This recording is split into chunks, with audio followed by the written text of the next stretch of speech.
Good evening my dear aspirants, कैसे हैं आप सब। स्वागत है आपका एक और नई अनबॉक्सिंग वीडियो में। लास्ट वीडियो में हमने दृष्टि की जो प्रीलिम्स की प्रीवियस ईयर शॉर्ट पेपर्स की बुक उसका अनबॉक्सिंग किया था, आपने उसको काफ़ी पसंद किया है। उसी सिलसिले को आगे बढ़ाते हुए हम अपनी अगली बुक को अनबॉक्स करते हैं। This is the 7th edition. चलिए, अब दृष्टि को किसी इंट्रोडक्शन की ज़रूरत नहीं है, आप लोग भली बात ही जानते हैं that it has been successful coaching institute for civil services preparation. So this is we have IAS mains solved papers from 2013 to 2022, यानी कि 10 साल के मेंस के सॉल्ट पेपर्स हैं। We have already discuss about prelims, आज हम discuss करेंगे mains के बारे में। तो इसका कंटेंट्स क्या क्या है? भारत एवं विश्व का इतिहास, भारत एवं विश्व का भूगोल, भारतीय समाज सामाजिक न्याय, संविधान, राज्य व्यवस्था, गवर्नेंस, अंतर्राष्ट्रीय संबंध, आर्थिक विकास, पर्यावरण, आपदा प्रबंधन, विज्ञान एवं प्रौद्योगिकी, सुरक्षा, नीतिशास्त्र, सत्यनिष्ठा और अभिरुचि, यानी कि everything, all subjects have been covered in detail. तो this is the 7th edition और ये लेटेस्ट है, क्योंकि आप 2023 में जो मेंस लिखने वाले हैं ये बुक उनके लिए है। दिस इज द होलोग्राम, और होलोग्राम में कुछ राइटिंग्स हैं। अब चलते हैं इसकी प्राइसिंग पे, और प्राइसिंग है इसकी 440 रुपीज़, आप देख पा रहे होंगे तो ठीक। और आपको ये अप्रॉक्सीमेटली 25 to 30% ऑफ मिल जाएगा। आप डिस्क्रिप्शन में लिंक चेकआउट कर सकते हैं। तो बिना टाइम वेस्ट किए हुए इसका प्रिंट कब है? This is October 2022 print, and इसका रीप्रिंट हुआ है दिसंबर 2022 में। सिंस आप 2023 में मेंस दे रहे होंगे आफ्टर प्रीलिम्स, तो ये आपके लिए काफ़ी हेल्पफुल रहेगा। ये है आपका index, this is your index. और सबसे पहले इसका जो है पेज नंबर 3 to 6 में इसका स्कैनर दिया हुआ है, तो कि किस ईयर में किसका वेटेज किस चैप्टर से रहा है। तो this is a tabular representation, काफ़ी आपके लिए हेल्पफुल है कि आपको क्या पढ़ना है, क्या इग्नोर करना है पूरे सिलेबस से। तो ये अप्रॉक्सीमेटली 4 पेजेस का आपका स्कैनर दिया हुआ है according to the weightage of each chapter and each topic. ठीक, अब उसके बाद आपके टॉपिक्स स्टार्ट हो रहे हैं। तो द बुक इज जिसकी इसकी लेंथ है 508 पेजेस है, तो आपको रीडिंग मटेरियल बहुत अच्छा खासा मिलता है इस बुक में। तो लगभग 300 रुपये खर्च करके आपको इतनी बेहतरीन बुक मिल रही है, तो I really appreciate this effort from दृष्टि। 508 पेजेस की ये बुक है। बाकी इनके गत्ते पे यहाँ पे इनका प्रचार है। अब इसमें कितने सेक्शंस में डिवाइडेड है? ये paper 1, paper 2, paper 3 and paper 4। आपके GS के 4 पेपर्स इस बुक में कवर्ड है। तो उसमें GS paper 1, GS paper 2, GS paper 3 and 4। और GS पेपर 1 में क्या कवर्ड है वो आप देख पा रहे हैं, भारतीय विरासत से लेके भारत एवं विश्व का भूगोल। सबसे मेन हाईलाइट मुझे इस बुक का यही लगा, इसका भूगोल पोर्शन बहुत अच्छा, मैं आगे डिस्कस करने वाला हूँ। GS का पेपर 2 जो आपका है वो भारतीय संविधान, राज्य व्यवस्था से लेकर इंटरनेशनल रिलेशन यानी अंतर्राष्ट्रीय संबंध तक है। आपकी 2 चीज़ें हैं, नीति शास्त्र, सत्यनिष्ठा, अभिरुचि यानी एथिक्स, इंटीग्रिटी, और केस स्टडीज जो आपके मेन इंटरव्यू का फोकस रहते हैं। मतलब लास्ट 10 ईयर्स के जो आपके मेंस हैं, देखिए प्रीलिम्स तो है ही है, बट मेंस आपका एम, किसी भी एग्जाम का एम होता है कि वो आपको मेंस लिखना है, ना कि आपको केवल प्रीलिम्स में गोला करके आने के बाद आप सोचेंगे कि आपने जॉब पा ली। ऐसा नहीं है, you have to write mains. तो आपका मेन एम शुरू से होना चाहिए कि मेंस में मुझे आंसर्स कैसे लिखने हैं। चलिए हम शुरुआत करते हैं अपना पेज नंबर 7 से, जहाँ से हमारा कंटेंट शुरू हो रहा है। GS का पेपर 1 है, तो भारतीय विरासत एवं संस्कृति 2022 में आया हुआ, मतलब देखिए मेंस तो अभी हुआ नहीं है, 2022 में आया हुआ जो मेंस है, लेटेस्ट जो मेंस हुआ है उसमें ये पूछा है। बाइलिंगुअल दिया हुआ है, क्वेश्चन बाइलिंगुअल है, और आंसर हिंदी मीडियम में, और इंग्लिश मीडियम का मैं आपको लिंक डिस्क्रिप्शन में दे दूंगा, if you want to buy you can check out. स्पष्ट करें कि मध्यकालीन भारतीय मंदिरों में मूर्तिकला उस दौर के सामाजिक जीवन का प्रतिनिधित्व करती है। 150 वर्ड्स का है और ये 10 मार्क्स से क्वेश्चन है। तो आपके 10 मार्क्स से क्वेश्चन की लेंथ कितनी होनी चाहिए अंडर 150 वर्ड्स? तो दिस इज एक्चुअली गिवन, और ये भारतीय विरासत एवं संस्कृति यानी कि इंडियन हेरिटेज एंड कल्चर से आया हुआ सवाल है। अब सेम ईयर में ही एक और क्वेश्चन है, भारतीय परंपरा और संस्कृति में गुप्त काल और चोल काल के योगदान का चर्चा करें। ये भी 250 शब्द का है और ये 15 मार्क्स का है। तो सेम टॉपिक से ही, सेम सेक्शन से ही आपका 10 मार्क्स का सवाल बना और आपका एक 15 नंबर का सवाल बना। एक आंसर की लेंथ जैसे ही 10 से 15 होती है, तो इसकी लेंथ में क्या डिफरेंस आता है वो आप देख सकते हैं कि 10 नंबर के सवाल में ज्यादा उतनी मेहनत नहीं की गई, बस 15 नंबर के लिए हमें बाकायदा चार्ट्स वगैरह इस बुक के अंदर मुझे अवेलेबल मिल रही हैं। सेम ईयर 2022 में ही 15 नंबर का एक और सवाल मिला कि discuss the significance of the lion and bull figures in Indian mythology, art and architecture.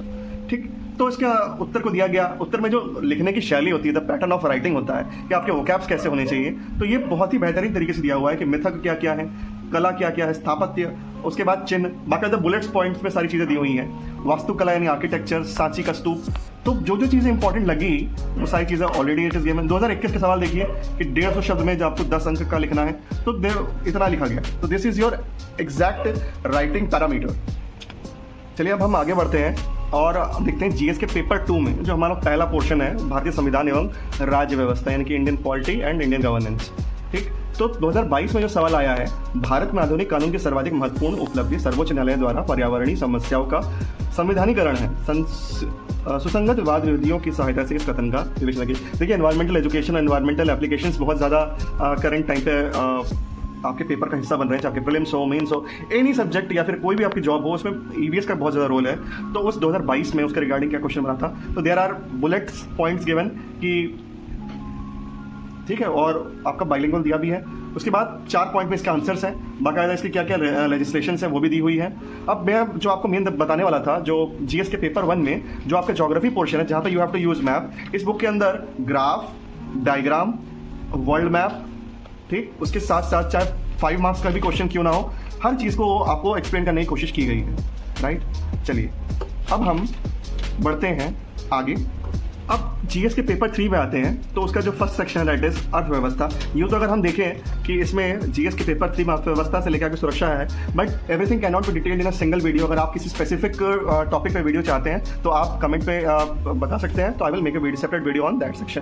तो हम जीएस के पेपर 3 से केवल इकोनॉमी यानी कि अर्थव्यवस्था को देखते हैं। तो 2022 में आया हुआ सवाल है, बुनियादी ढांचागत परियोजनाओं में सार्वजनिक निजी साझेदारी पीपीपी का आवश्यकता क्यों है? भारत में रेलवे स्टेशनों के पुनर्विकास में पीपीपी मॉडल की क्या भूमिका है? तो this is absolutely latest question. तो एक इंडियन इकोनॉमी होते हुए भी ये करंट अफेयर का भी क्वेश्चन है, जो पिछले ट्रेंड्स चले आ रहे हैं कि पीपीपी मॉडल पे चीजें होने जा रही हैं पब्लिक प्राइवेट पार्टनरशिप में। तो how is it going to benefit India? इसका क्रिटिकल इवैल्यूएशन क्या है, और इसकी जो एक लेखन शैली है वो यहाँ पे इतनी दी हुई है। उसमें रेट दिया हुआ है, आपका क्या क्या घटक शामिल है, अनिवार्य स्टेशन पुनर्विकास, स्टेशन स्टेट वाणिज्य विकास। तो this is the GS paper 3। चलिए जीएस पेपर 4 को हम बिगिन करते हैं, जिसमें नीति शास्त्र, सत्यनिष्ठा और अभिरुचि।